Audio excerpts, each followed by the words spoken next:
Alaykum. Men sizlarga hozir soliq libosdan quyoshli xonadon bo'yicha plastikka pul tushirishni ko'rsataman. Soliq libosiga kiramiz, kodni tasdiqlaymiz.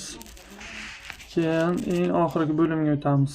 Bu yerda mana quyoshli xonadon turibdi. Quyoshli xonadonni bosganimizda bizda ma'lumotlar chiqadi. Subsidiya ma'lumotlarini bosadigan bo'lsak, bu yerda har oy tasdiqlangan summalar chiqadi. Mana o'tgan oy 10.191 kilovat tasdiqlangan.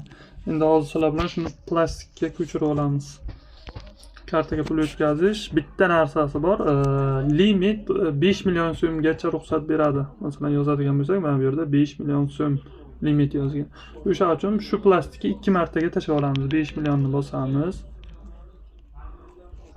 Tasdiqlashni bosamiz. Bo'ldi, 5 millionimiz tushdi plastikimizga. Endi yana bir marta 5 million tushirib olamiz, yozamiz.